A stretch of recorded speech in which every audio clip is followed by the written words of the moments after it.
মুহূর্তে আমরা রয়েছি বারুইপুরের মাদারহাট গ্রামে। আপনারা নিশ্চয়ই ভাবছেন কেন আমি এখানে এসেছি।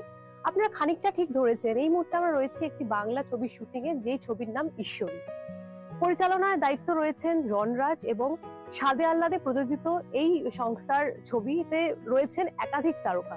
টলিউডের থেকে আপনারা দেখতে পারবেন অম্বরীশ ভট্টাচার্য এবং আরো অন্যান্য বহু তারকারা থাকছেন, তবে বলিউড থেকে কিন্তু থাকছেন বরুণ বুদ্ধদেব। শহুরে কোলাহল থেকে দূরে বারুইপুরের সবুজ প্রাকৃতিক পরিবেশের মাঝে লাইট ক্যামেরা অ্যাকশনের ব্যস্ততা। গল্প জুড়ে যেমন রয়েছে গ্রামীণ বাংলার নিখাত মাটির গন্ধ, তেমনই ফুটে উঠেছে মাতৃশক্তির জয়গান। কেমন চলছে এই ছবির শুটিং? কোনো ডাউটই নেই যে আপনারা পুরো গ্রামীণ স্বাদ পেতে চলেছেন।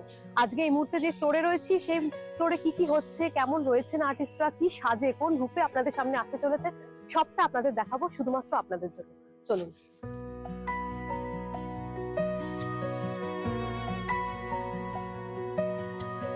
অনেকদিন পর বাংলা চলচ্চিত্রে এমন এক মৌলিক গল্প তুলে ধরা হচ্ছে যার প্রতিটিতে মিশে রয়েছে অরিজিনালিটি, এমনটাই দাবি কলাকুশলীদের।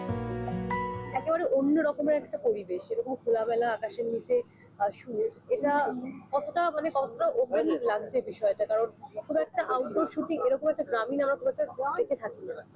খুবই ভালো লাগছে। এটাও ভালো লাগছে যে দিনের শেষে বাড়ি ফিরে যেতে পারবো। কলকাতা থেকে খুব দূরে নয় যে রাতে এখানে থেকে যেতে হবে। এইরকম নিকট দূরত্বে শুটিং করতে বেশ ভালোই লাগে। এখানে পলিউশন নেই, একদম দেখতেই পাচ্ছ সুন্দর সবুজের চারদিক ভরা, ছোট ছোট পুকুর, তাতে হাঁস ভেসে বেড়াচ্ছে। এতে করে যেটা হয়, মনটাও ভালো হয়ে যায়, তখন কাজ করার একটা অন্যরকম একটা উৎসাহ বা জিল তৈরি হয়। সেটাই হচ্ছে শুরু থেকে আমরা আজকে অনেকগুলো দৃশ্য শুটিং করছি, অনেক চাপ আছে শুটিং এর, কিন্তু পরিবেশটাই আমাদের অনেকটা হালকা করে দিয়েছে। অমরিদা, সেখান থেকে আসবো। আমরা দেখছিলাম একটা শুট চলছে যেখানে তুমি ডাক্তারের রোল করছো। যেমনটা বললে, এখন তো ডাক্তাররাও ভীষণ বিজি, বাড়িতে তো সময় দিতে পারেই না, পেশেন্টদের জন্য খুব একটা সময় থাকে না। কিন্তু এই সময়ের ডাক্তার, আর আমি যে কথা বলছিলাম যে আমরা পুরনো লেখাপত্রে পড়ি বা পুরনো সিনেমায় আমরা দেখতে পাই, ধরো পুরনো কিছু চরিত্রাভিনেতার কথা যদি আমি বলি, অসিত বরণ, জীবেন বসু, পাহাড়ি সান্যাল, ছবি বিশ্বাস, এদের অভিনয়ের ধরন দেখবে অনেকটা শান্ত, অনেকটা ধীর স্থির, তাদের খুব একটা তাড়া ছিল না অভিনয়ের মধ্যে। এখন আধুনিক অভিনয়ের যে রীতি, সেটা কিন্তু এখনকার বর্তমান পরিস্থিতির মতো, সবাই খুব তাড়াতাড়ি কথা বলে, তাড়াতাড়ি কমিউনিকেট করতে চায়। কিন্তু এই চরিত্রটা যেহেতু অনেক বছরের পুরনো একটা চরিত্র, যে সময় আমরা কেউই এক্সিস্ট করতাম না, যখন মানুষের হাতে অনেক সময় ছিল, ডাক্তারদের হাতে পেশেন্ট কম ছিল বলে ডাক্তাররা হয়তো তখন অনেকটা সময় দিয়ে একজন পেশেন্টকে দেখতে পারত। সেই নুয়ান্সেস গুলি ফোটানোর চেষ্টা করছি আমি চরিত্রটার মধ্যে। সংলাপ খুব ধীরে ধীরে বলা, মাঝে অনেকটা পজ নেওয়া, সেগুলো চরিত্রের প্রয়োজনই করছি আর কি। আর যেহেতু এই ছবিতে সংলাপ খুব কম লিখেছে আমাদের সংলাপ লেখক রণ, যে আমাদের পরিচালক, ফলে খুব সুবিধা হচ্ছে, কারণ সময় দিয়ে নীরবতাও যে অনেক কথা বলে, সেইটা এই ছবির মধ্যে দিয়ে আমরা অভিনেতা হিসেবে ডেপিক্ট করতে পারছি। নতুন যারা রয়েছে, নতুন প্রযোজনা সংস্থা হোক কিংবা যারা ডিরেক্টর হোক, তাদের সঙ্গে কিন্তু কাজ করতে যারা এখন অনেকেই এগিয়ে আসছে, তবে অনেকেই কিন্তু সেটা করার আগে অনেকবার ভাবে। সেক্ষেত্রে তোমার ক্ষেত্রে সেটা কিরকম? যেমনটা বলে প্রথম নতুন সংস্থা প্লাস আমি বহু নতুন পরিচালকের সাথে কাজ করেছি। যেমন ধরো পরের দিকে তারা প্রতিষ্ঠিত হয়েছে।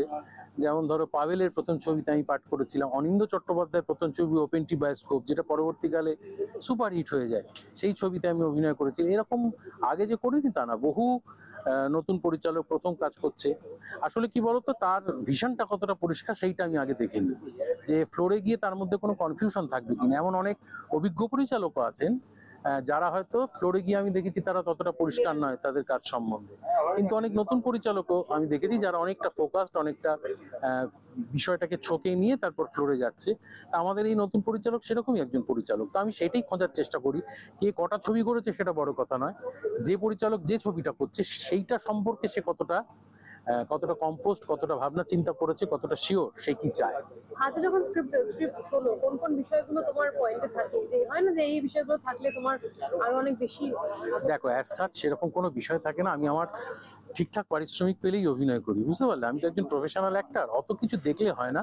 কিন্তু হ্যাঁ, তার মধ্যেও যখন একটা ভালো চরিত্র পাওয়া যায়, ভালো স্ক্রিপ্ট পাওয়া যায়, ভালো ডিরেক্টর পাওয়া যায়, তখন সেটা উপরই পাওনা হয়। আমি এমন কথাটা কখনোই দাবি করব না যে একজন পেশাদার অভিনেতা হিসেবে আমি যে স্ক্রিপ্ট আমার পছন্দ হয় না তাতে কাজ করি না। এরকম কাজই অধিকাংশ সময় করতে হয় যে স্ক্রিপ্ট হয়তো আমার পছন্দ নয়, কিন্তু এই ক্ষেত্রে সেটা হচ্ছে না, এক্ষেত্রে সেটা ব্যতিক্রম। কারণ এক্ষেত্রে নতুন পরিচালক, নতুন সংস্থা, নতুন হাউস, সবই নতুন। অভিনেতা অভিনেত্রীরাও মূলত সব থিয়েটার থেকেই মূলত এসেছেন, দু একজন ছাড়া। কিন্তু এই কাজটা করতে ভালো লাগছে, তার কারণ হচ্ছে এরা সবাই খুব পরিষ্কার নিজেদের ধারণা সম্পর্কে। তবু একটা অন্য প্রশ্ন করবো যে কেন এমনটা হয় যে বাংলা ছবির জন্য দর্শকের এখন তো প্রমোশনের স্ট্র্যাটেজি অনেক রকমের হয়ে গেছে, আগেকার দিনে তো এতটা প্রমোশন স্ট্র্যাটেজি কিন্তু ছিল না। আগেকার দিনে তো এতগুলো চ্যালেঞ্জও ছিল না একজন চিত্র পরিচালকের কাছে। টেলিভিশন ছিল না, সবচেয়ে বড় কথা মোবাইল ফোন ছিল না, ইন্টারনেট ছিল না, ওটিটি ছিল না, কিছুই ছিল না একটা সময়। পুরোনো দিন যখন মানুষ হলে ভিড় করে আসতো, তখনকার দিনের তুলনায় এখনকার প্রযোজক পরিচালকদের কাছে চ্যালেঞ্জ অনেক বেশি।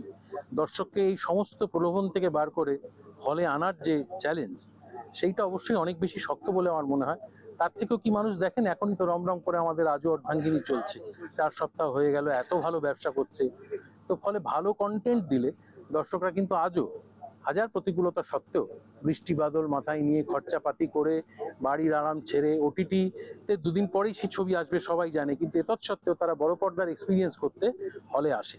ফলে আমার মনে হয় যাই বদলে যাক, ভালো কন্টেন্ট দিলে কিন্তু দর্শক এখনো হলে আসে। কোথাও কি ভাটা পড়ছে ওটিটি প্ল্যাটফর্মের জন্যই বলে তোমার মনে হয়? এটা তো খুব স্বাভাবিক, যত জীবন এগিয়ে যাবে, আধুনিকতা এগিয়ে যাবে। একটা সময় ধরো সিনেমাই একটা থ্রেট ছিল থিয়েটারের কাছে। যখন সিনেমা রমরমা শুরু হলো, তখন সাধারণ রঙ্গালয়, আমাদের বিশ্বরূপা, রংমহল, এই সমস্ত জায়গায় যেসব বোর্ড থিয়েটার হতো, তারা কিন্তু চ্যালেঞ্জের মুখে পড়েছিল, কেউ আর দেখতে আসতো না। পরবর্তীকালে টেলিভিশন একটা এসে সিনেমাকে একখানা চ্যালেঞ্জ ছুড়ে দিল। এখন সিনেমা টেলিভিশন উভয়কেই চ্যালেঞ্জ ছুড়ে দিচ্ছে হচ্ছে ওটিটি, মোবাইলেই দেখে ফেলতে পারছে। তো ফলে যত জীবন আধুনিক হবে, নতুন নতুন প্রযুক্তি আসবে, চ্যালেঞ্জেসও আসবে। সেই চ্যালেঞ্জেসগুলোকে প্রতিবন্ধকতা না ভেবে তার সঙ্গে কিভাবে সুষ্ঠুভাবে লড়াই করে যায়, সেটাই শিল্পীদের ভাবতে হবে। এই সময় কতটা পরিবেশ বদলেছে, কারণ নতুন সংস্থা, আগে আমরা দেখেছি যে নতুন প্রডিউসারদের বা নতুন প্রযোজনা সংস্থা কাজ নিয়ে আসতে বা শুটিং জায়গা স্পেস পেতে অনেকটা সমস্যা হতো। এখন সেসব কোনো ইস্যু নেই এবং রিলিজের কোনো ক্যালেন্ডার এসবের কোনো ঝামেলা আর থাকছে না। তো কতটা পরিবেশ আরো মানে এক শান্তি, মানে কতটা পরিবেশ বদলেছে বলে তোমার মনে হচ্ছে? পরিবেশ অনেকটাই বদলেছে। আরো আমি খুশি হব যদি এই নতুন পরিচালক নতুন সংস্থার ছবি করলো, কিন্তু তারপর রিলিজের সময় যেন তারা ঠিক ঠিক হল পায়, ঠিক ঠিক ডিস্ট্রিবিউশন পায়। সেটা তো আসল, মানুষকে দেখানোটাই তো শেষ কথা। অনেক ক্ষেত্রে এমন হয় যে নতুন প্রযোজনা সংস্থা কাজ করলো, কিন্তু তারা ঠিকমতো শো টাইম পেলো না, রিলিজ করতে পারলো না, মানুষের কাছে ছবিটা গেলই না প্রাইম টাইমে। তো সেই বিবেচনাটা যেন থাকে, যারা মাথার উপরে বসে আছেন, যারা এগুলো সিদ্ধান্ত নিচ্ছেন, তারা যেন যেমন নতুন প্রযোজকদের আহ্বান করছেন নতুন কাজ করতে, বিধিনিষেধগুলো সব উঠে গেছে, ঠিক তেমনই আমার মনে হয় যে রিলিজের সময় যেন তাদের সাথে সঠিক সহযোগিতাটা করা। সকল আর্টিস্ট একটা কথা বলেছেন যে টলিউডের সঙ্গে বা যে কোনো এই জগতের সঙ্গে রাজনীতি না ঢোকাটাই ভালো। তবে কোথাও একটা এই মুহূর্তে যারা আবারও সেই জায়গাটা নিচ্ছেন, তারাও কিন্তু রাজনীতির সঙ্গে যুক্ত, যেমন রূপদা, রূপাদি, তারা যদিও ইন্ডাস্ট্রির সকলে মানুষ, তবুও ওরা ইনডিরেক্টলি রাজনীতির সঙ্গে যুক্ত। তো কোথাও কি আবার আগামী দিনে এই সমস্যাটা আসতে পারে, কারণ সেই তো আবার টলিউডের সঙ্গে রাজনীতি জুড়ে যাচ্ছে? সেটা তো আগামী দিন না এলে আমাদের পক্ষে বোঝা খুব মুশকিল। অলরেডি জুড়ে গিয়েছে, মানে না, যেটা কিন্তু বলা হচ্ছে। তাতে তাতে করে কোনো ক্ষতি তো, সমস্যা তো তৈরি হয়নি এখনো, বড়সড় সমস্যা কিছু হয়নি। আর যে সমস্যাগুলো হবে আমার ধারণা সেগুলো এরা আলোচনার মাধ্যমেই সমাধান করবে। আসলে ওপর মহলে কি হয় সেটা আমাদের পক্ষে এখানে বসে বলা মুশকিল। আমি তো কোনো কমিটিতেও নেই, কোনো গভর্নিং বডিতেও নেই। ফলে আমি আগেও যারা ছিলেন, এখনো যারা আছেন, যারা রাজনীতি অভিনয় উভয়ের সঙ্গে যুক্ত, আগেও আমার তাদের কাছে প্রার্থনা বা আবেদন ছিল যে রাজনীতিকে যেন সিনেমা থিয়েটারের থেকে আলাদা করে রাখা যায়। যেরকম গল্প ইদানিং বাংলা ছবিতে খুব বেশি হয় না, সেরকম একটা গল্প পাওয়া গেছে, তাতে কাজ করতে পেরে ভালো লাগছে। আর এরকম ওপেন লোকেশনে তো খুব বেশি শুটিং হয় না আজকাল, সব গল্পই খুব চার দেয়ালের মধ্যে হয়। তো সেই জায়গায় একটা উত্তেজনা তো অবশ্যই, সুন্দর বর্ষা মুখর ওয়েদার। আর এটা আমি যে চরিত্রটা করছি সেটা একটা ডাক্তারের চরিত্র। ডাক্তারের চরিত্র আগে হয়তো করেছি, কিন্তু এটা একটা ডেটেড চরিত্র আর কি, মানে একটা অন্য সময়ের চরিত্র, অনেক দিন, বহু বছর আগের চরিত্র, যে সময়টা আমরা কেউ এক্সিস্ট করতাম না, এরকম একটা সময়ের চরিত্র, বা অ্যাম্বিয়েন্সটাও সেরকম। তো সেইটা সেই চরিত্রে এনাক্ট করার একটা অন্যরকম আনন্দ রয়েছে। বেশভূষা দেখেই বুঝতে পারছো সেই সময়টাকে আমরা তুলে ধরার চেষ্টা করছি। ওর পরিচালনা, আসলে স্ক্রিপ্টটা এত সুন্দর লিখেছে, এবং আমার যেটা বেশি ভালো লেগেছে যে খুব বেশি সংলাপ নেই ওর স্ক্রিপ্টে। ওর মেকিং দিয়ে অনেক কথা বলে দিচ্ছে সিনেমাটার মধ্যে, যার জন্য অত বেশি সংলাপের প্রয়োজন হচ্ছে না। সেটা আমার খুব ভালো লেগেছিল। তো সব মিলিয়ে খুবই ইন্টারেস্টিং, খুবই ভালো লাগছে। দেবাশিসের সাথে কাজ করছি, দেবাশিস আমার অনেকদিনকার থিয়েটারের পরিচিত বন্ধু, ভাই যাই বলো। ওর সাথে আগে টুকটাক অন্যান্য ছবিতে কাজ হয়েছে, কিন্তু এখানে বেশ বড় একটা চরিত্র একসাথে আমরা করতে পারছি। সব মিলিয়ে খুবই আনন্দের একটা পরিবেশ, এবং আমার অভিনেতা হিসেবে খুব স্যাটিসফাইড লাগছে এই চরিত্রটা করতে পেরে। এবং যেমনটা বললে যে একেবারে একটা গ্রামীণ পরিবেশে শুটটা হচ্ছে, তো আমরা জানি ছোটবেলায় অনেক সময় আমরা এরকম জায়গায় ঘুরতে এসেছি, তবে থেকে হয়ে ওঠা হয় না খুব একটা, যেহেতু কাজে ফিরে যেতে হয় আবার নিজের বাড়িতে। তো কতটা সেই ছোটবেলার সময়গুলোকে ফিরে পাচ্ছ? আমি একটা সময় জেলায় জেলায় বহু থিয়েটার দলে অভিনয় করতাম, এবং তখন আমি বছরের বেশিরভাগ সময়টাই গ্রামে গ্রামেই কাটাতাম, শহরে শহরতলি, মফস্বল, এই সমস্ত জায়গায়। ফলে আমি হয়তো জন্মাইনি বা বড় হইনি গ্রামে, কিন্তু গ্রাম বা শহরতলি, মফস্বল এই অঞ্চলগুলোর সাথে আমার বহুদিনকারই একটা সম্পর্ক। তো সেই সময়কার স্মৃতিগুলো ফিরে আসছে। দীর্ঘ সময় আমি যাত্রাও করেছি, সেই সময় এরকম গ্রাম মফস্বলই থাকতে হতো, সেখানকার মানুষদের সাথে ইন্টারঅ্যাক্ট করতাম যখন শো থাকতো না। এখানে এসে অনেকের সাথে আলাপ হচ্ছে, গল্প হচ্ছে, ভালো লাগছে। প্রকৃতির মধ্যে কাজ করা সবসময় খুব ইন্টারেস্টিং, সবসময় খুব ভালো। এবং এই এই জায়গাটা তোমরা নিজেরাই দেখতে পাচ্ছ, খুব সুন্দর একটা ওয়েদারটা, খুব ভালো, পলিউশন কম। ফলে সবকিছু নিয়ে হ্যাঁ স্মৃতিবেদুর তো খানিকটা হচ্ছে, পুরোনো দিনের কথা মনে পড়ছে ডেফিনেটলি। ডাক্তারের চরিত্র মনে হয় প্রথমবার। ডাক্তারের চরিত্র টুকটাক যে আগে করিনি তা নয়, কিন্তু ওই যে আমি বললাম, যেটা একটা পুরোনো সময়ের ডাক্তার, যে সময়টা আমরা কেউ দেখিনি, সেই রকম একটা সময়ের বডি ল্যাঙ্গুয়েজ আলাদা হবে, সংলাপ বলার ধরন আলাদা হবে। সবচেয়ে বড় কথা, মানুষের কথা বলার যে পেস, যে গতি, যেটা এখন আমাদের যে গতিতে আমি এখন কথা বলছি, সেই সময়কার মানুষরা যদি আমরা পুরোনো দিনের সিনেমা, অসিত বরণের অভিনয় দেখি, জীবেন বসুর অভিনয় দেখি, তাহলে আমরা বুঝতে পারবো, পাহাড়ি সান্নালের অভিনয় দেখি, সেই সময় মানুষরা কিন্তু খুব তাড়াহুড়ো করে কথা বলতো না। তাদের জীবনটাই যেহেতু খুব ধীর লয়ে চলতো, তাদের হাঁটা চলা, কথা বলা, প্রত্যেকটা অ্যাকশনই খুব সময় নিয়ে নিয়ে তারা করতো, তাদের জীবনে তাড়া কম ছিল। তো সেগুলো কি আমি খানিকটা হলেও ফুটিয়ে তোলার চেষ্টা করছি এই চরিত্রটার মধ্যে। ছবিতে অত্যন্ত গুরুত্বপূর্ণ চরিত্রে অভিনয় করছেন অভিনেতা দেবাশিস মণ্ডল। তার পাশাপাশি নতুন মুখ হিসেবে ছবির হাত ধরে বড় পর্দায় ডেবিউ করছেন অভিনেত্রী সঙ্গীতা। এছাড়াও ছবিতে বিশেষ একটি চরিত্রে দেখা যাবে তরুণ অভিনেতা বরুণ বুদ্ধদেবকে। पहला फिल्म है, यस। तो बताओ कैसा रहा सफर अभी तक का? बहुत अच्छा रहा। अभी आ रहा था यहाँ पे, तो बहुत अच्छे, काफी अच्छा है ये। जैसे ही मैं यहाँ पे एंट्री मारी, बहुत एकदम ग्रीनरी थी, जो हम कहते हैं पोल्यूशन फ्री, और यहाँ पे एक ताजी हवा है, बहुत अच्छा लगता है। और एक एक्टर को जब किसी ऐसी फिल्म कर रहे हैं जहाँ पे हमें ज्यादा हमारे कैरेक्टर में घुसना है, तो ऐसी जगह पे जब शूट करते तो बहुत अच्छा लगता है कड़क सिंह के लिए। तो तब मैं आया था, तो मुझे 2 दिन ऑफ मिले थे, तो मैं थोड़ा कोलकाता घूम रहा था, तो तब मैं एक बार गया था, पर बहुत भीड़ थी, तो फिर मैं बाहर से दर्शन करके हम आ गए थे। तो इस बार हमने माँ के दर्शन एकदम अच्छे से किए, और एक गूज़बम्स आए थे जैसे ही मैं एंट्री मारी, तभी गूज़बम्स आ गए थे। तो एक है उनका फीलिंग था, and I am really blessed. और आई थिंक मुझे लग रहा है उन्होंने आशीर्वाद तो दिया ही है इस फिल्म को और हमें, कि हम अच्छा करें। और आई होप आप सबको जब आप फिल्म देखें तो आपको भी अच्छा लगे। कैरेक्टर के बारे में कुछ बताइए। जी, तो जो मेरा कैरेक्टर है उसका नाम है नील। काफी एक जेनजी कैरेक्टर है, जो हम यूथ कहते हैं उसके ऊपर है। एंड ये कैरेक्टर बहुत ही ज्यादा एक सेंसिटिव इंसान है, एक कुछ अपने ड्रीम्स को इंस्पायर करने की बहुत है चाह उसमें। और वो हमेशा एक ऐसा कैरेक्टर है जो हमेशा लिखता रहता है। ही ऑलवेज राइट्स। जब भी वो किसी को देखता है, किसी से बात करता है, तो उससे कुछ एक फीलिंग आती है, तो वो लिखता है उसको। And introvert kind of a character है, ज्यादा नहीं बता पाऊंगा, बट हाँ आपको ये बता पाऊंगा कि जो ये कैरेक्टर है, जो भी देखेगा, जो भी है, वो उसे रिलेट करेगा, एंड आई एम श्योर आपको ये फिल्म पसंद भी आएगी। वरुण पर्सनली कितना सेंसिटिव है?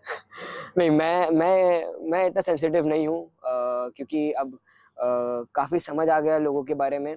एंड अब मैं थोड़ा उस और मैं लोगों के अराउंड जो रहता हूँ, वो भी मुझे तब काफी अच्छे से सिखा देते हैं। तो मैं सेंसिटिव तो नहीं हूँ, बट हाँ थोड़ा इमोशनल हूँ। हाँ, मेरा जो नेटिव है, मैं गुजरात, मेरे मामा मामी सब गुजरात में रहते हैं, तो वहाँ पे भी हम कई बार जाते हैं घूमने, तो हम ऐसी जगह पे जाते हैं, वहाँ पे हम रहते हैं, तो बहुत अच्छा लगता है। तो इट्स वेरी पीसफुल।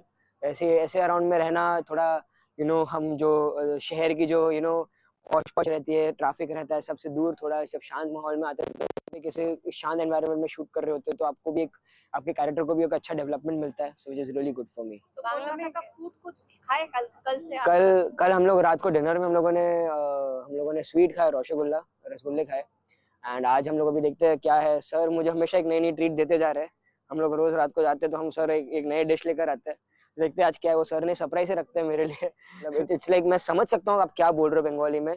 आप एकदम धीरे धीरे बोलोगे तो मैं समझ जाऊंगा कि आप बंगाली में क्या बोलना चाह रहे हो।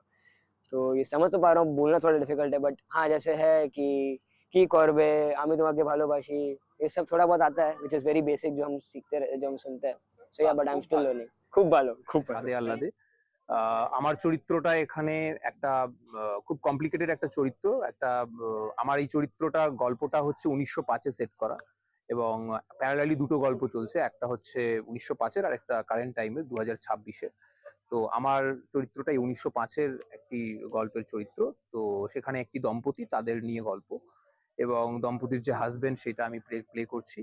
তো সেই দম্পতির মধ্যে যে একটা কিছু ইস্যু নিয়ে একটা কলহ তৈরি হয় এবং সেটা কোথাও একটা তারা প্রকাশ করতে পারে না এবং সেই চাপা অবস্থাটা থেকে একটা তাদের মধ্যে একটা অন্যরকম কিছু ইমোশনস তৈরি হয় এবং সেখান থেকে একটা ঘটনা ঘটে, একটা দুর্ঘটনা ঘটে এবং সেটা ঘটায় হচ্ছে আমার এই চরিত্রটা। তো তারপর সেখান থেকে সে কিভাবে সেই মানসিক ট্রমাটা নিয়ে সেটা নিজের সঙ্গে সার্ভাইভ করে, এই গল্পটা সেই চরিত্রটার সেই সার্ভাইভালের গল্প এবং সেই মানসিক বিকৃতি মানসিক ট্রমাটা কিভাবে সাইকোলজিক্যাল থেকে ফিজিক্যাল হয়ে যায় এবং ফিজিক্যালি তার শরীরে বিভিন্ন জায়গায় সেটা বেরিয়ে আসতে থাকে এবং সে তার সঙ্গে কিভাবে কোপ আপ করে। তো সেইটারই একটা জার্নি এই গল্পের মধ্যে দিয়ে তুলে ধরেছে রাজ এবং আমার জন্য চরিত্রটা ইন্টারেস্টিং কারণ আমার বরাবরই কমপ্লেক্স ক্যারেক্টার করতে ভালো লাগে এবং যে ধরনের চরিত্রের মধ্যে সেই রকম মানসিক সেই স্তর যেখানে উঠে আসে, মানসিক মেন্টাল লেয়ার্স যেখানে উঠে আসে, সেগুলো আমার করতে ভালো লাগে। তো এই গল্পের মধ্যেও সেটা, এই চরিত্রের মধ্যেও সেই স্কোপটা পেয়েছি। তো আমি আমার মতন করে বেস্ট চেষ্টা করছি সেই জায়গাগুলো ফুটিয়ে তোলার। হ্যাঁ, অম্বরীশদার সঙ্গে আগে আমি প্রধানে একসাথে কাজ করেছিলাম, আমরা দীর্ঘদিন আমরা নর্থ বেঙ্গলে ছিলাম, সেখানে খুব মজা করে শুট করেছিলাম। এটা অম্বরীশদার সঙ্গে আমার দ্বিতীয় ছবি এবং এই ছবিতে মানে আমি যে চরিত্রটা করছি তার সে যে কমপ্লিকেশনটা নিয়ে ডাক্তারের কাছে আসছে, সেই ডাক্তারের চরিত্রটা করছে অম্বরীশদা। হ্যাঁ, অম্বরীশদা খুবই ভালো একজন অ্যাক্টর, সেটা আমার বলার অপেক্ষা রাখে না। ভালো অভিনেতা, ভালো শিল্পী, খুব ভালো সিঙ্গার এবং আমি ওনার গানেরও ফ্যান। তো অম্বরীশদার সঙ্গে কাজ করে আমার ভালোই লাগে। তো আজকেও ভালো লাগছে। আজকে জাস্ট আমাদের ডাক্তারের এই সিকোয়েন্সটা শুরু হয়েছে আজকে।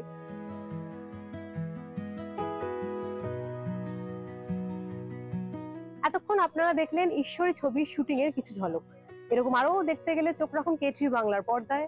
অনুষ্কার report, K TV Bangla, Kolkata.